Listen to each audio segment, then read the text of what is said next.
अपना जमाना आप बनाते हैं अहले दिल, अपना जमाना आप बनाते हैं अहले दिल। हम वो नहीं कि जिनको जमाना बना गया। मेरा कमाल शेर बस इतना है जिगर, मेरा कमाल शेर बस इतना है जिगर। वो मुझ पे छा गए, मैं जमाने पे छा गया। Welcome to Reliance commercial finance, किस्से कामयाबी के। ये जी मीडिया की खास पेशकश है। हमारे आज के कथानायक भारतीय वायुसेना में काम करते थे, लेकिन कुछ और कर गुजरने का जोश था। आपने Agarwal packers and movers limited की नींव रखी। खुशी के साथ यहां स्वागत करता हूं Agarwal packers and movers limited के श्री रमेश अग्रवाल साहब का।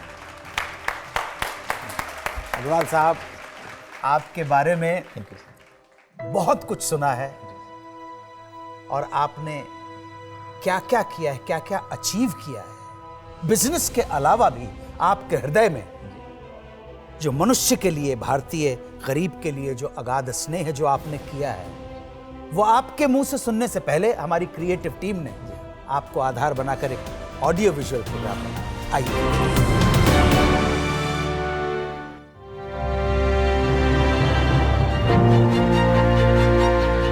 मध्यम वर्गीय परिवार से आने वाले श्री रमेश अग्रवाल ने अपने जीवन के लिए जो सपने संजोए, उन्हें अपनी मेहनत और लगन से साकार किया।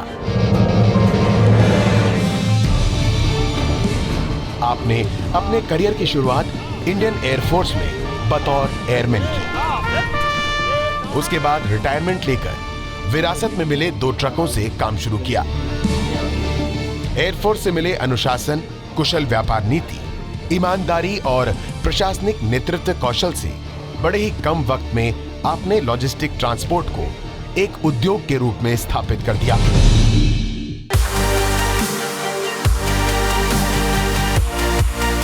बाजार और उपभोक्ताओं की जरूरतों को समझते हुए आप निरंतर नए प्रयोग करते रहे, जिनकी सफलताओं ने आपको नई ऊंचाइयों पर पहुंचा दिया।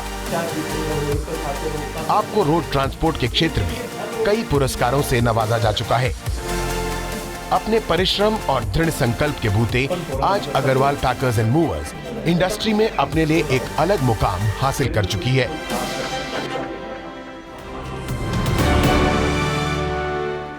भारतीय वायुसेना में काम करते थे। सबसे पहली बात, अग्रवाल भारतीय वायुसेना में अपने आप में ही बड़ी चमत्कार है।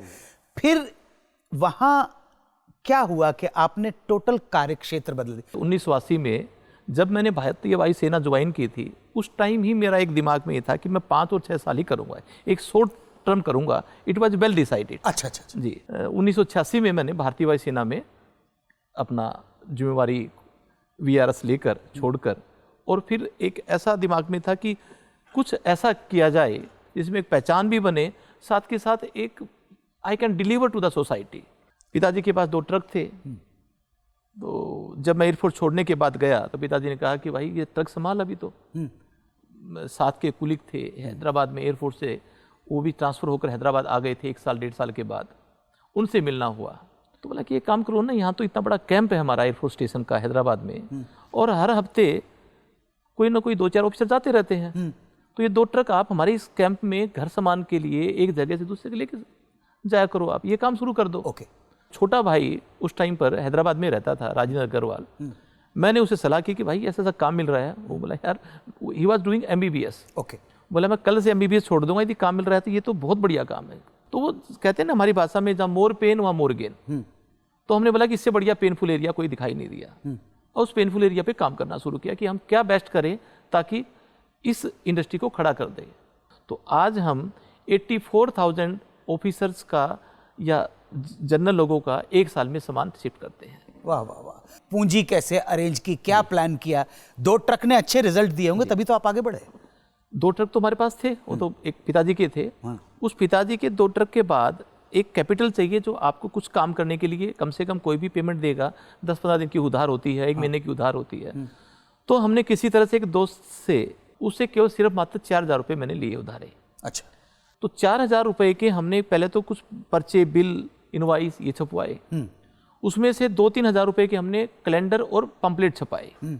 डिफेंस की कॉलोनी के जितने जो पोस्ट बॉक्स रहते हैं जी, उनमें डाला करते थे। ये फ्लायर्स थे फ्लायर्स थे। हाँ जी। और उसमें इंतजार करते थे किसका फोन आएगा। हाँ। करीबन पहला जो महीना था हमारा वो निकला 15-20 हज़ार रुपए का हमने काम किया। तो अगले महीने फिर और पंपलेट छपाए। तो इस तरह से हमने काम करते गए। जिसका भी काम करते थे उसके पास बैठकर ये बोला करते थे आपको क्या क्या तकलीफ हुई। वो बताया करता काम तो बढ़िया हुआ पर ये होता तो और अच्छा होता। अच्छा, तो हमारे पास हमेशा एक ही चीज़ रही, जिसकी भी तकलीफ है उसको नोट डाउन करो, उसको परमानेंट सॉल्यूशन के लिए क्या काम करे वो काम करते थे। उसके बाद 2 ट्रक के बाद तीसरा ट्रक कब लिया? हाँ, एक बैंकर इसी तरह कहा कि भाई मैं किसी के पास से ट्रक खींच कर लाया हूँ। हमारे ऑफिस में आकर बैठ गया। तो मैंने बोला जी बताओ, मैं चाहता हूँ कि आप चलाओ। तो एक साथ 2 ट्रक और बढ़ गए। अच्छा। ये 91 में 2 से 4 हो गए। ठीक है। 94 में एक और बैंकर उसने कहा कि मैं आपको 10-15 ट्रक देना चाहता हूँ। तो उसके बाद उससे 10 पीस गाड़ियाँ ली और साल भर के अंदर वो एक एक करके गाड़ियाँ लेते गए, बनाते गए। कर्मचारियों को कैसे कहाँ से लाना शुरू किया आपने? जो कर्मचारी आते हैं वो एक मतवाले होते हैं, काम के बड़े प्यारे होते हैं, मतलब काम के अंदर पागल होते हैं। वो झूठे आश्वासन कई बार दे देते हैं। गाड़ी वाला जी पूछने वाली है, फिर फोन रखने के बाद बोलता है गाड़ी लेकर जाओ। तो मैं सोचा कि ट्रांसपोर्ट में चलता होगा मगर मेरा जो काम है आई डोंट कैरी गुड्स। मैं जब हाउस होल्ड का काम करता हूँ तो मैं गुड्स कैरी नहीं करता, मैं इमोशंस कैरी करता हूँ। तो उसको हमने एक मतलब टारगेट कर लिया कि इसके जो बोलने का जो झूठ या कहो या एक रिलायबिलिटी, रोंग एश्योरेंस कहो, हाँ। इसको मैं जीरो करना है। बड़ी मुश्किल, समझाओ, भाषण देते रहो, लोग हाँ भर लेते। मैंने फिर एक दिन घर से निकला और वापस आया 11 बजे और मैंने उस टाइम पर 2-2 रुपए के या 5-5 रुपए के स्टाम्प पेपर लेकर आया। 25 स्टाम्प पेपर। सबको मैंने कहा कि आप एक काम करो, ये स्टाम्प पेपर ले लो और इसको भर दो। जो झूठ बोलेगा तो उसका पाप मेरे को, मेरे बाप को, मेरे बच्चे को, मेरी माँ को लगेगा। सर ये आप झूठ तो बोलोगे नहीं तो पाप तो लगना ही नहीं है ना। हाँ। तो उस 25 आदमी से केवल एक आदमी ने भरा। 20% उसका इंक्रीमेंट करके कहा कि ये मेरा की मैन है।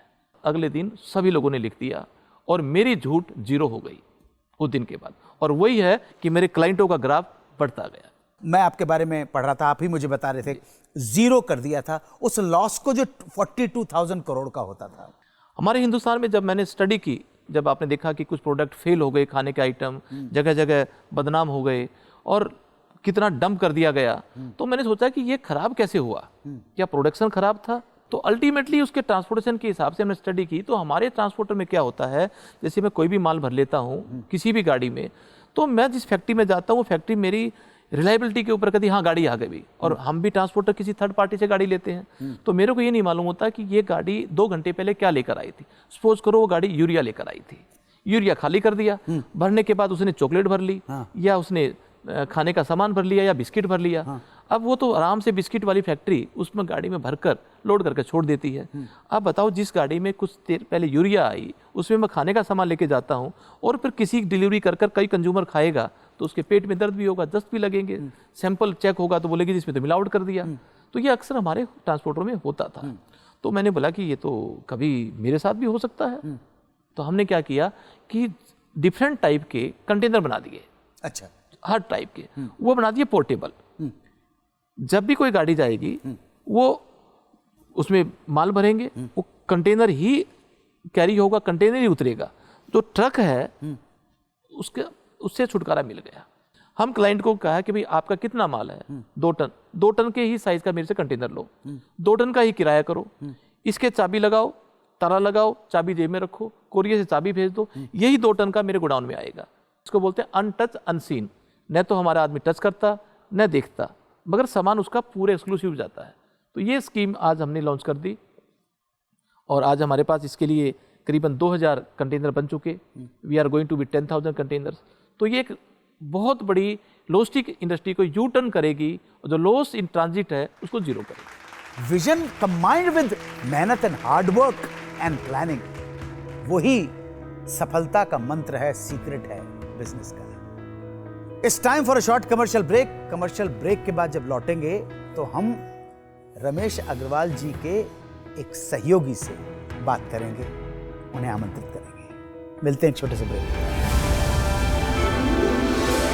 इन्होंने मुझे कहा कि एयरफोर्स में जाना चाहता हूँ, पहले स्थान पर आकर के इनका चयन हुआ, तो ये उनकी योग्यता का ही एक परिचायक मैं मानता हूँ। मैं इनको man with vision and mission ऐसा कहा करता हूँ।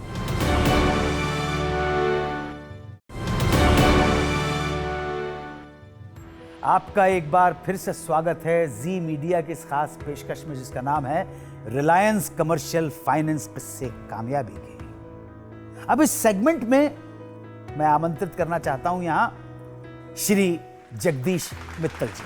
स्वागत है आपका जगदीश जी, आइए आइए, स्वागत है आपका। ये पहली बार कब मिलना हुआ? आज से लगभग 30 साल पहले इनके पैतृक गांव में मैं आरएसएस के काम के लिए जाता था। तब ये 10वीं में पढ़ते थे जी। वहाँ मेरा इनका पहला परिचय आया। पढ़ाई में अग्रणी रहे, पढ़ाई में, अच्छा। और अपनी पढ़ाई के साथ साथ दूसरों की पढ़ाई में मदद करना, ये भी एक इनकी विशेष बात रही जी। आपको इनकी विशेषताओं का पता लग गया तो इन्होंने आपको सूचित किया कि मैं देश सेवा में जा रहा हूं? इन्होंने मुझे कहा कि एयरफोर्स में जाना चाहता हूं, और फिर अंबाला में भर्ती हो रही थी। पहले स्थान पर आकर के इनका चयन हुआ, तो ये उनकी योग्यता का ही एक परिचायक मैं मानता हूं।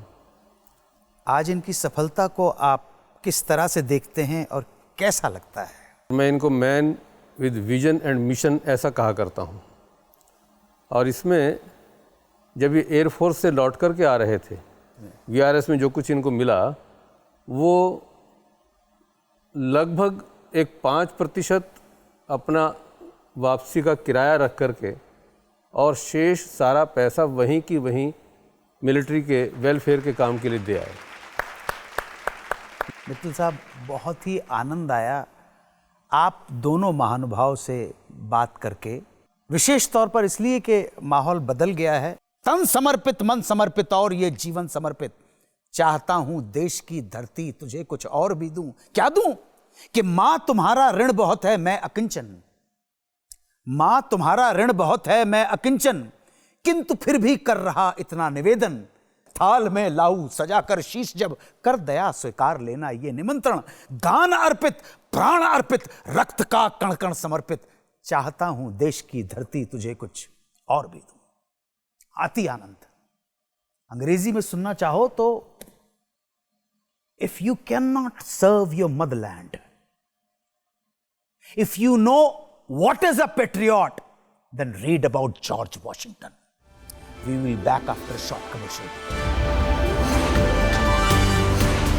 एक तो होता है ट्रांसपोर्टेशन बिजनेस, उसके अंदर लॉजिस्टिक्स, और लॉजिस्टिक्स में एक super specialisation household transportation, जिसमें इनकी ऑलमोस्ट मोनोपोली है।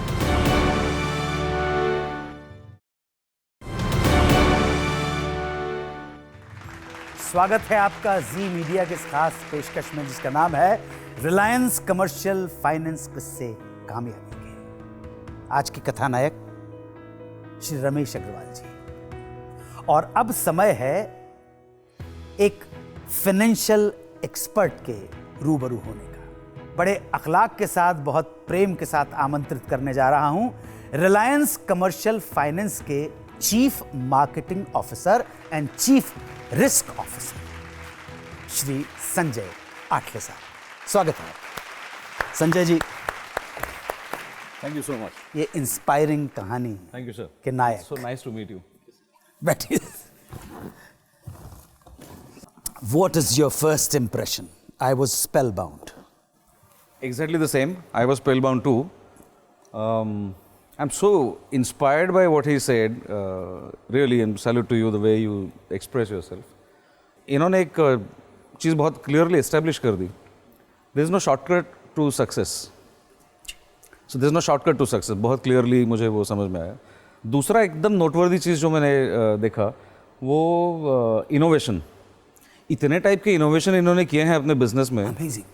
तो आज हम मॉडर्न बिजनेसेस में एमबीए करके लोग आते हैं और इनोवेशन की बात करते हैं, या चीफ इनोवेशन ऑफिसर होते हैं कंपनियों में। बट इन्होंने जो जो इनोवेशन किए, चाहे वो छोटी सी चीज़ हो, ट्रक को मॉडिफाई करना या कंटेनर्स वो क्यूब्स लेके आना, मुझे इससे बहुत इंटरेस्टिंग इनोवेशन एक और लगा। पेपर के ऊपर अपने एम्प्लॉइज से मुझे वो इनोवेशन बहुत अच्छा लगा जो एम्प्लॉय से स्टैम्प पेपर पे साइन करा लिया कि मैं झूठ नहीं बोलूँगा। और भी इनोवेशंस की बात की, बट इनोवेशन के ऊपर इन्होंने बिना किसी फॉर्मल डिग्री या इसके बहुत अच्छा काम किया है, इसीलिए आज ये बिज़नेस इतना बड़ा हुआ है, सक्सेसफुल हुआ है। एक तो होता है ट्रांसपोर्टेशन बिजनेस, उसके अंदर लॉजिस्टिक्स, और लॉजिस्टिक्स में एक super specialisation household transportation, जिसमें इनकी ऑलमोस्ट मोनोपोली है। तो वो सिर्फ quality, innovation, trust in customer, honesty, जितनी चीज़ें मैं बोलूँ कम है, वो सब देखते हुए ऐसा लगता है कि हाँ, ये जिस मकाम पे आज पहुँचे हैं वो इन्होंने बहुत अच्छे तरीके से हार्ड वर्क करके और बहुत लंबे समय तक काम करके अर्जित किए हैं। निद्रादान क्या है कॉन्सेप्ट निद्रादान? हमने जब देखा कि मालूम हुआ कि 26,000 लोग इसलिए मरते हैं कि ड्राइवरों की नींद पूरी नहीं होती। छोटे भाई से बातचीत करी, उसने कहा कि रमेश, ये निद्रादान केंद्र खोल ले। बोला ये क्या होता है? बोला सोने का केंद्र।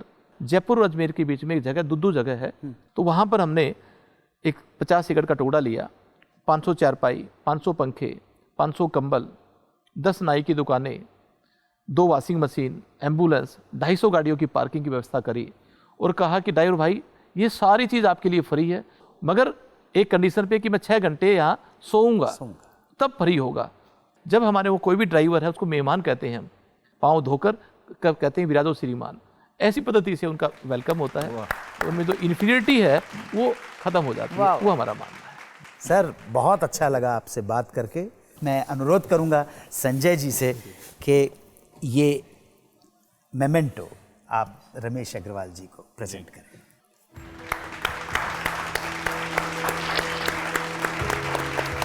Thank you so much Agarwal साहब, थैंक यू सो मच।